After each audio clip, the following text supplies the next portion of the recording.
Pessoal, vamos falar sobre a situação na Ucrânia. Hoje, dia 1º de janeiro de 2023, são 8 horas da manhã aqui no Rio de Janeiro, 1 hora da tarde lá em Kiev, no momento que eu gravo esse vídeo.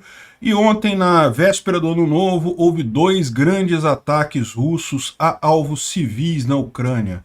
E ao contrário dos ataques anteriores que visavam a infraestrutura, ou seja, subestações, usinas elétricas, esse tipo de coisa, esse ataque de ontem visava apenas áreas civis, ou seja, o objetivo era só matar gente mesmo, nem sequer o objetivo de interromper a malha elétrica ucraniana houve, né? Infelizmente, isso parece que pegou o sistema de defesa antiaéreo ucraniano desprevenido. Evidentemente, um sistema de defesa antiaéreo você programa ele conforme são os seus alvos que você acha que o inimigo vai atacar, e dos 20 mísseis que foram lançados ontem pela Rússia, apenas 12 foram interceptados. Então, uma taxa muito abaixo do que vem acontecendo nos últimos ataques russos, né? Houve 2 mortos e 50 feridos em toda a Ucrânia, e depois, à noite, os russos ainda fizeram ataque com drones iranianos Shahed 136. Os drones iranianos foram todos derrubados, todos os 45. Mas de qualquer forma acabou sendo um fim de ano trágico lá na Ucrânia, o que não impediu os ucranianos de festejarem. No final do dia, chegando perto da meia-noite, os ucranianos foram para a Praça Sofia, lá que é uma das praças centrais de Kiev, para comemorar o Ano Novo, né? E os russos não puderam fazer o mesmo, porque na verdade a Praça Vermelha lá em Moscou foi fechada, as defesas antiaéreas russas funcionaram ontem e aviões ficaram de prontidão em Moscou esperando algum tipo de ataque lá, né? A gente não sabe se não houve o ataque ou se o ataque houve, mas as defesas antiaéreas conseguiram impedir que se materializasse lá em Moscou, né? De qualquer forma, houve explosões em vários lugares da Rússia, inclusive em Moscou, um restaurante lá explodiu, não se sabe ainda o motivo, né? Na linha de frente em si teve poucas mudanças. Vamos ver esses assuntos e outros assuntos em detalhes. Essas notícias foram sugeridas por Cor de Burro Quando Foge, Jonathan0406 e várias outras pessoas. Obrigado aí ao pessoal que sugeriu as notícias. Obrigado a você que está assistindo o nosso vídeo. Se você gosta do nosso conteúdo, por favor, deixe o seu like, se inscreva aqui no canal, né? Pois bem, como dá para ver aqui, ainda tem alguns lugares da Ucrânia com problema de energia elétrica, muita coisa aconteceu aqui em Kiev, o ataque foi realmente centrado em Kiev, houve ataque a outras cidades também, mas ontem foi principalmente lá, né? Aqui a gente tem uma visão do hotel Alphavito, que foi um dos hotéis aí impactados por esses mísseis. Como vocês podem ver, é um hotel civil. Veja, de fato, a Ucrânia tem atingido alguns hotéis civis lá na região de Donetsk e coisa e tal, mas são hotéis que são usados por militares. Esse caso aqui não, foi uma retaliação totalmente sem sentido dos russos, porque não tem nenhum propósito militar aqui, né? Parece que foi nesse hotel que teve a moça de 22 anos que acabou vindo a falecer, e teve também vários feridos, inclusive um jornalista japonês que estava hospedado no hotel, acabou se ferindo, né?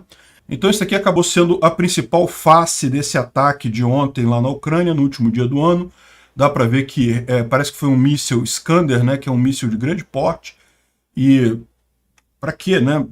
É aquilo que a gente vem falando. Esse ataque de ontem na Ucrânia foi ainda mais sem sentido que os ataques que os russos fazem à infraestrutura.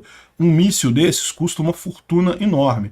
E embora você possa dizer que não, consertar esse hotel também vai custar caro e coisa e tal, mas a verdade é que isso daí de forma alguma diminui a capacidade ucraniana para a guerra, não diminui nada. Os ucranianos continuam com sua força militar intacta, né? Então é o tipo não apenas de um desperdício de dinheiro russo, mas também algo com custo-benefício bem questionável, né? É lógico, antes de tudo, é um absurdo isso daí, é um crime de guerra. Atingir civis sem nenhum propósito, isso é um crime de guerra, mais um cometido pelos russos. O meu ponto é, além de ser um crime de guerra, uma coisa horrível, algo que não deveria acontecer, é também uma idiotice em termos de planejamento militar, o que denota exatamente desespero da parte do Putin, né? Bom, não foi só ali, não foi só esse prédio, evidentemente, como a gente falou, foram 20 mísseis, 12 foram interceptados, mas ainda assim outros 8 caíram. Um outro lugar que caiu um míssil aqui foi numa redondeza ali de Kiev. Dá para ver aqui que destruiu várias casas aqui, também um lugar totalmente residencial. não tinha nada de nenhuma instalação militar, não tinha nada significativo aqui, né? Realmente muito triste esse tipo de coisa. Aqui está a estatística oficial liberada pelas Forças Armadas ucranianas. 12 dos 20 mísseis russos foram derrubados pela defesa antiaérea ucraniana, né? E esses mísseis, como eu falei, foram muito focados aqui em Kiev, embora houve também mísseis em outros lugares da Ucrânia, né? E além disso, à noite, os mísseis foram na parte da tarde, tá? Vocês lembram, quando eu gravei o vídeo de ontem, eu falei, ó, nesse momento os russos estão fazendo um ataque, a gente não sabe ainda o que vai acontecer. Então foi no momento que a gente estava gravando o vídeo de ontem, por volta de 1h da tarde mesmo, lá em Kiev, em que aconteceu esse tipo de ataque com os mísseis, né? À noite, entre a noite do dia 22, né, o 31 de dezembro de 2022 e 1º de janeiro de 2023, um total de 45 drones iranianos foram usados pelos russos, foram todos derrubados, mas é lógico, isso ainda causou algum dano, porque às vezes o drone é derrubado, cai ainda em algum lugar, né? Então, essa foi a estatística aqui dos drones iranianos lançados pelos russos, né? E os russos tiveram aqui que resolveram fazer uma brincadeira, desejaram Feliz Ano Novo num dos drones aqui, né? E lógico, os bloggers russos estão comemorando que os ucranianos passaram o Ano Novo sendo bombardeados e coisa e tal, mas a verdade é que não é bem essa a verdade, né? Aqui na Praça Sofia, que é no centro lá de Kiev, o pessoal ainda se reuniu para ver a passagem do ano lá. É lógico, se você pegar as fotos dos anos passados lá, a decoração é muito mais festiva, muito mais bacana e coisa e tal. Esse ano não tiveram uma grande decoração, tem só uma árvore de Natal aqui meio meia boca e coisa e tal, mas a população foi para a praça, comemorou, mesmo depois de tudo isso ter acontecido, né? E, ao contrário, lá na Rússia, o pessoal foi retirado da Praça Vermelha por, supostamente, um risco de um ataque ucraniano ali na Praça Vermelha, em Moscou, né? O que a gente sabe é que foram relatadas explosões no ar, ou seja, pode ser que a defesa antiaérea tenha, de fato, atuado ali, tenha impedido um ataque ucraniano à capital da Rússia. Mas o fato é que, embora os Telegram russos estejam comemorando que, que Kiev, o Ano Novo em Kiev, o pessoal teve que ficar se protegendo de bomba e coisa e tal, a verdade é que Moscou estava muito mais perto dessa realidade do que Kiev. Em Kiev o pessoal até comemorou a passagem do ano aqui sem problema, né? E não foi só em Kiev, né? Também teve aqui esse hospital de crianças, hospital infantil em Kherson, que foi atingido minutos antes do Ano Novo, né? Nesse caso aqui não é nem míssil nem drone, como o Kherson está bem na linha de frente, eles usam artilharia normal de guerra, né? Então foi atingido aqui o hospital, as enfermeiras conseguiram salvar as crianças, ninguém ficou ferido, mas o hospital em si foi totalmente destruído, o que é mais um absurdo nisso daí, né? No final das contas, em toda a Ucrânia, ao longo do dia de ontem, foram 2 pessoas mortas e 50 feridos aqui, distribuídos em vários lugares. Dá para ver que a maior parte aqui em Kiev, né, com 1 morto e 22 feridos, mas em Dnipro teve um ferido, Donetsk 1 ferido, Zaporizhia 5, Mykolaiv 6, Kharkiv também 1, e em Kherson, que teve a outra pessoa morta e mais 4 feridos, e essa outra aqui que eu confesso que eu não consegui ler esse daqui. Se alguém conseguir ler o nome desse oblast aqui, né, deixa aí nos comentários. Eu acho que é isso daqui, ó, Khmelnytsk, é esse outro aqui em que houve também um ataque aqui, né? Ou seja, uma crueldade absurda, um ataque sem sentido nenhum. Mas enfim, como eu falei para vocês, só mostra o desespero dos russos, porque nem atacar a infraestrutura ucraniana eles estão conseguindo mais. A verdade é essa. A gente viu no dia 29 que eles fizeram um ataque, tentaram derrubar a infraestrutura ucraniana de energia elétrica para deixar o pessoal sem luz na virada do ano e não conseguiram.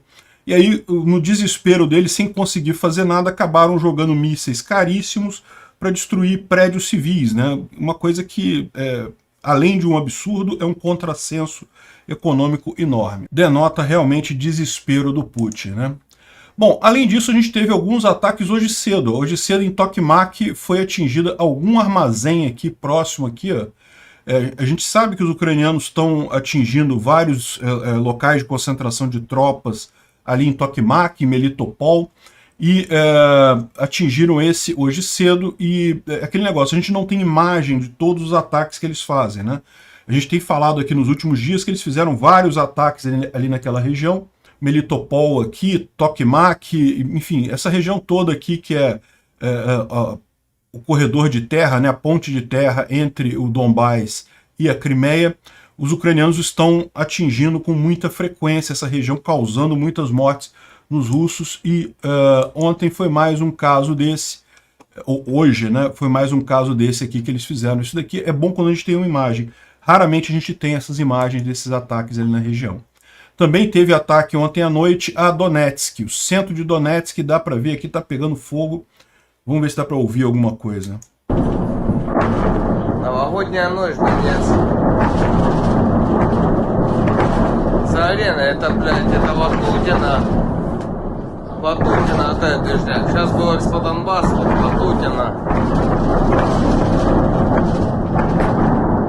Это центр, ебать. Ну, центр, да. E parece que dá mesmo para ouvir, munição, detonação secundária, né? Então isso significa que certamente foi algum depósito de munição, alguma coisa ali no centro de Donetsk que foi atingido. Como a gente tem falado para vocês, Donetsk é essa grande cidade ucraniana que está ocupada pelos russos desde 2014, e os russos usam ela como uma base muito forte para as operações deles. Os ucranianos têm recentemente feito vários ataques aqui para diminuir essa capacidade russa de logística, né? Isso aqui foi uma outra explosão em Kuibishevsk, que é um distrito de Donetsk, né? Então aquela primeira foi no centro de Donetsk, essa daqui foi em Kuibishevsk. Então dá para ver aqui também a explosão com muita força nesse distrito. Не знаю, что горит. Ребятки, Куйбышевский район. Kuibishevsk é essa região aqui, ó, de Donetsk, né? É um distrito de Donetsk, uma parte da cidade de Donetsk. Aqui, ó, munição pegando fogo.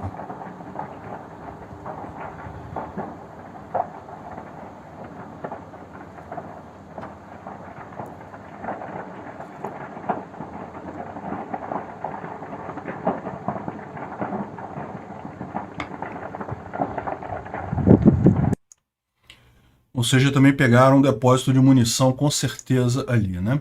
Mas não foi só nessa região, na região ocupada da Ucrânia, que foram atingidas coisas. Isso daqui foi uma grande explosão em Omsk. Omsk é uma cidade russa bem para cá, bem aqui no leste mesmo. Aqui, ó, Omsk fica aqui, já bem próximo do Cazaquistão, né? Próximo até da China. A China já é aqui, ó.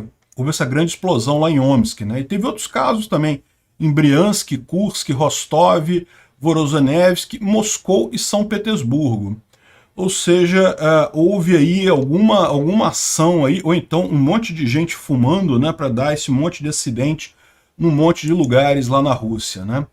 É lógico, eu não preciso explicar para vocês que existe sim a suspeita de que todos esses, entre aspas, acidentes que acontecem na Rússia são parte de operações da Ucrânia. Eu não acredito que seja, tá? Mas existe essa suspeita. Pode ser que isso tenha sido indicado justamente porque, como a gente viu aqui, lá em Moscou houve de fato um acidente, que uma taverna lá, Taras Bulba, pegou fogo no centro de Moscou e causou, o prédio acabou sendo demolido, o prédio acabou vindo abaixo, né? Então pode ter sido um acidente. Provavelmente foi um acidente, mas enfim, ainda causou uma boa confusão lá no centro de Moscou ontem, né? E isso daqui, como a gente falou, Moscou, eles fecharam a Praça Vermelha, ficaram com medo e fecharam a Praça Vermelha em Moscou ontem. Ou seja, havia pelo menos a suspeita de que poderia haver um ataque ali, ou uma ação terrorista, ou alguma coisa do gênero, né? No final das contas, não se confirmou nada, mas que eles estavam com medo, eles estavam aqui, ó. No campo aéreo, né, na base aérea de Kubinka, que é próximo a Moscou, vários aviões Su-30 SM-35, 7 aviões, eles levantaram voo para proteger Moscou, ficaram circundando a cidade, procurando eventualmente mísseis ou alguma coisa ali, né? E a defesa aérea próxima a Moscou estava operando. Houve acionamento da defesa antiaérea em Moscou. Se foi algum drone que os ucranianos mandaram, ou também alguma coisa enganada, por engano, né? Pode ser também, né? A defesa antiaérea, como vocês sabem, o radar identifica algumas coisas ali, mas nem sempre você tem um acerto de 100%, né? O radar pode ter identificado, sei lá, um drone comercial comum ou algum outro objeto que não era importante, e no entanto acionou a defesa antiaérea e o míssil foi disparado e coisa e tal, né? Então essa foi o que aconteceu ontem, né? As forças especiais do FSB também estavam em alerta devido a uma suspeita de alguma coisa, mas até onde a gente sabe não aconteceu nada em Moscou, só aquele restaurante que pegou fogo, né? Bom, uma coisa positiva que aconteceu ontem foi mais uma troca de prisioneiros de guerra. 140 defensores ucranianos foram retornados, né? Tem aqui...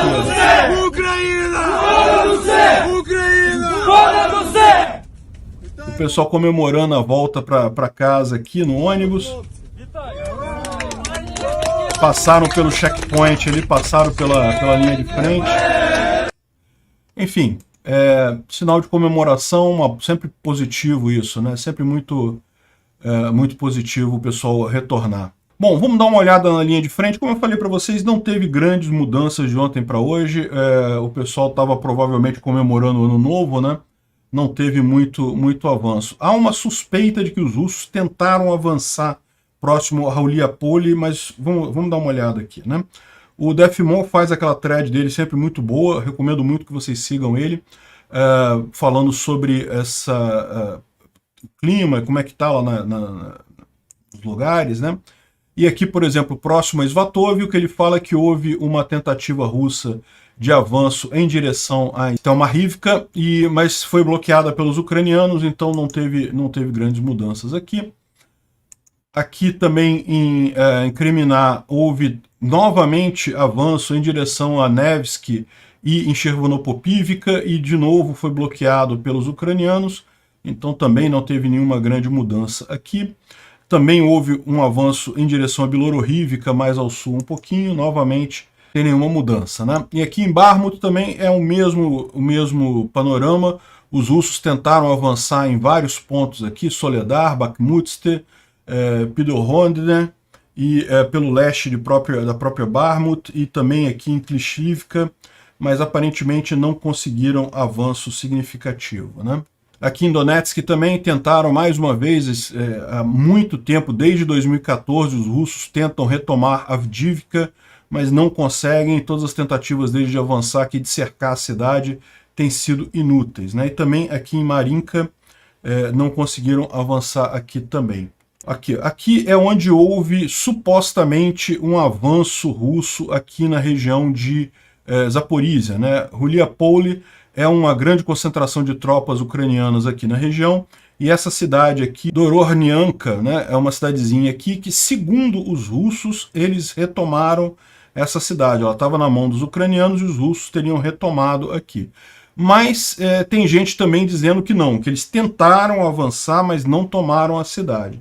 Então, embora o Defmon esteja colocando aqui como ela tendo sido conquistada pelos russos, eu esperaria um pouco. Eu acho que ainda não está certo que os russos tomaram ela não, né? Vamos aguardar isso. Foi a única mudança na linha de frente de ontem para hoje. O Instituto para Estudo da Guerra fala sobre o discurso de Ano Novo do Putin, que ele fez junto com um monte de militares e coisa e tal, e a gente já vai falar sobre isso porque é muito engraçado, né? As caras que estão do lado do Putin são sempre as mesmas caras, são os agentes do FSB de uma unidade específica que é para tirar foto com o Putin. É impressionante isso. Como é que o pessoal tem... É uma hipocrisia do caramba, né? Enfim, vamos falar sobre isso daqui a pouco. Mas o que ele diz é justamente que começam a surgir muitas dúvidas sobre a capacidade do Putin nessa guerra, né? Mesmo a elite russa tem a impressão que o Putin não sabe para onde vai nessa guerra. Ele fez o discurso dele do quartel do Distrito Militar Sul, então em tese ele está dizendo que estava lá estava dentro da guerra, né, da região de guerra, mas não, ele estava no Distrito Militar Sul, lá na Rússia, não teve nada a ver com isso, né? E no final ele fala sobre os ataques que foram feitos contra alvos ucranianos no dia 31 de dezembro, o que mostra, segundo ele aqui, que realmente sem nenhum sentido militar isso, sem nenhuma lógica. Agora os bloggers militares russos continuam descrevendo o escopo do ataque de forma similar, né? Como se isso tivesse algum efeito de fato, né? Como se isso estivesse mudando alguma coisa na guerra, né? Bom, essa aqui foi a cerimônia lá que o Putin fez com os soldados lá no discurso dele de fim de ano, né? E essa foto aqui foi a foto principal dele com os soldados, tá vendo? E aí o pessoal tá apontando que esse pessoal aqui é sempre o mesmo, né? O Putin tem uma divisão de pessoas da FSB, aí o pessoal fica brincando aqui dessa mulher aqui, que ela é pescadora, aí depois virou uma familiar, mãe de um soldado na guerra, e aqui agora ela é uma militar e coisa e tal, e são sempre os mesmos rostos. Se você procurar, é sempre a mesma coisa, é impressionante, né? E aquele negócio, é tão descarada a coisa que é lógico que os russos sabem disso, né? É que eles veem esse tipo de foto mais como um valor formal do que algo que diga a verdade de fato, né? São tantos anos sobre esse julgo do socialismo lá na Rússia, sobre esse julgo da falsidade, desde a época da União Soviética, né? Que o pessoal já entende que, na verdade, isso daqui é uma mensagem do Putin, não é que realmente ele queira que você acredite que ele está com as tropas e coisa e tal. Ele não está, ele não vai fazer isso, né? Tudo armado. Mas essa é a mensagem que ele quer passar para a população russa, né? Enfim, realmente, a gente tem que começar a acostumar com esse tipo de coisa, porque é o que a gente vai ver aqui no Brasil também com o avanço do comunismo. Aqui, muito provavelmente, com o Lula, a gente vai ver esse mesmo tipo de coisa, cada vez mais falsidade, cada vez mais hipocrisia. É o normal, o esperado, comecem a se acostumar com esse tipo de coisa aqui no Brasil, né? E saiu uma matéria aqui interessante na Business Insider falando sobre o Inner Circle do Putin, né? O círculo de amizades mais próximos do Putin, os Siloviki, que são os poderosos ali, né? Que é o pessoal... Muita gente tem a impressão ainda que são os oligarcas russos que são os poderosos, mas não, os oligarcas russos eles foram muito poderosos na década de 90. O Putin, quando entrou, fez justamente uma ação para tirar poder político. Então os oligarcas russos hoje, eles ainda têm muito dinheiro, ainda são muito ricos, mas o Putin controla todos eles. Nenhum deles tem mais capacidade de atingir o Putin. O que o Putin tem hoje em dia são os Siloviki, que é um grupo de pessoas que apoiam o Putin, que é esse Inner Circle que eles estão falando aqui. E o pessoal está ficando preocupado, porque o presidente russo parece que não sabe o que fazer com a guerra na Ucrânia, né? E a impressão que dá é exatamente essa.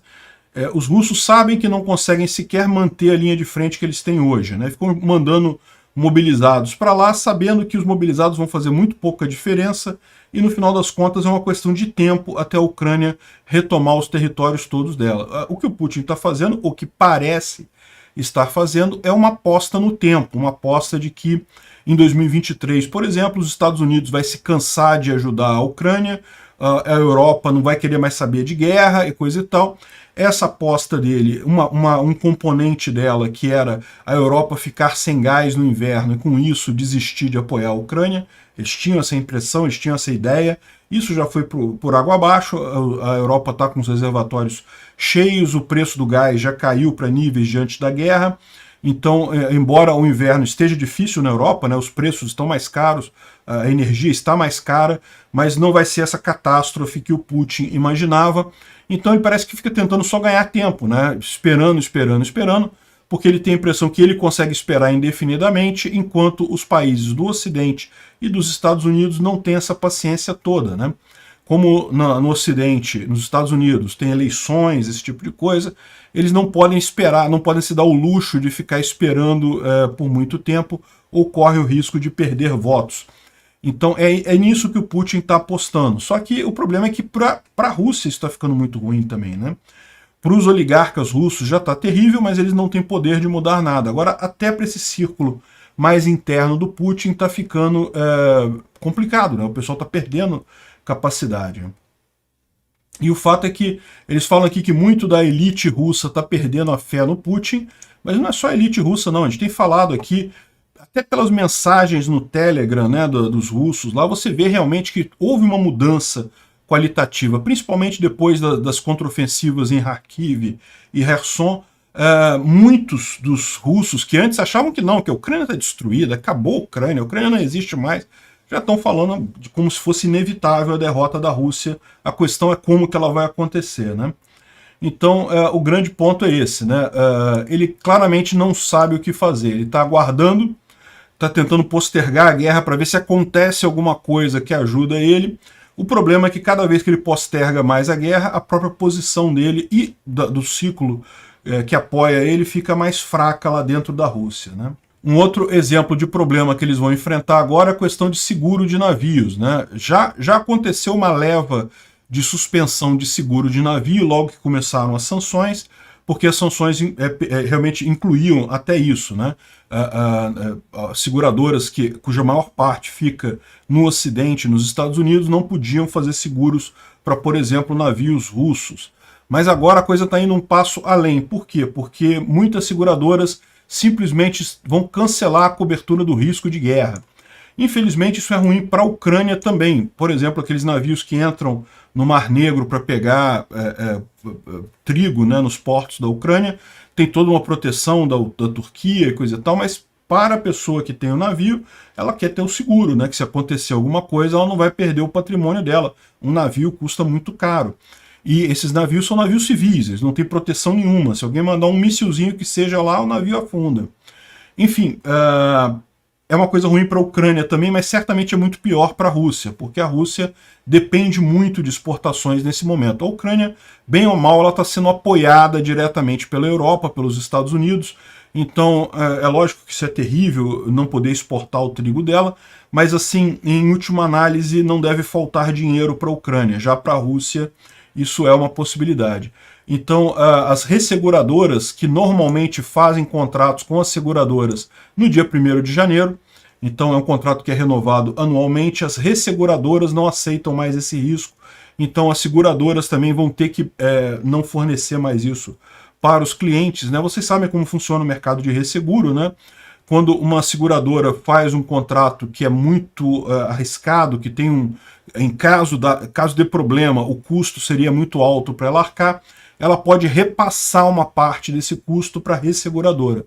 Resseguradoras é um punhado de empresas que existem no mundo todo, as principais são justamente no Reino Unido, e nos Estados Unidos tem uma também, tem outras na Europa, mas é um punhado de empresas que tem muito dinheiro, mas muito dinheiro mesmo, a ponto de poder comprar essas apostas extremamente arriscadas, né? Se aquele navio afundar, eles vão ter dinheiro para bancar o seguro do navio, né? O problema é que justamente, aqui ele fala aqui que as principais são essas aqui, ó, Hannover Re, Munich Re, Swiss Re e a Lloyd's de Londres. A Lloyd's de Londres é a maior delas.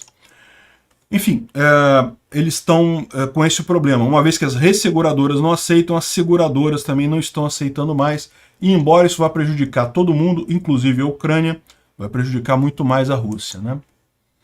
O Mick Ryan faz uma avaliação aqui do que seria, quais são as perspectivas para 2023, né?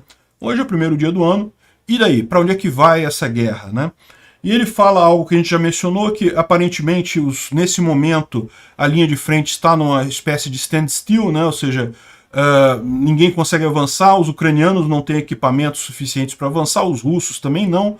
Os russos receberam recentemente um monte de mobilizados, o que foi suficiente para parar o avanço ucraniano. Lembra, os ucranianos estavam avançando muito rápido, principalmente ali em Luhansk, retomaram várias cidades, depois de Zion, Liman, várias cidades ali, continuaram avançando, e daí começaram a vir os conscritos russos, os mobilizados russos, e aquilo que eu avisei a vocês. Não ia fazer muita diferença, mas alguma diferença fez. Foi capaz de parar o avanço ucraniano, né? Eles não conseguiram retomar a ofensiva, mas conseguiram parar o avanço ucraniano. E o que ele fala é que a grande questão para esse ano vai ser produção de munição, porque o fato é, tanto russos quanto ucranianos estão usando muitos cartuchos de munição e já estão no fim dos seus devidos estoques. Então você vai ter um problema agora que é justamente, é lógico, ficar sem munição, 100% sem munição não vão ficar, mas vão começar a ter que maneirar, começar a ter que fazer planejamento já considerando que não tem mais munição à vontade, né? Tem que reduzir o escopo das eventuais ações que forem feitas. E a grande questão é essa, o quanto que o Ocidente vai ajudar a Ucrânia nisso, se vai ter capacidade de realmente reativar o seu complexo militar para a produção de cartuchos, né, de obuses, de munição para canhões. E eu já falei sobre isso também em alguns outros vídeos, né, principalmente os países da antiga cortina de ferro, né, a Tchequia e a Bulgária são dois países que ainda têm grandes fábricas de munição no padrão da antiga União Soviética, né, porque lembra, esses países todos da coluna da cortina de ferro, eles passaram para a OTAN. Então eles abandonaram as munições antigas da época soviética, né, e, cartucho 152, 122, e passaram a usar o 55, que é o padrão da OTAN. Com isso, eles desativaram também as fábricas que fabricavam cartuchos antigos.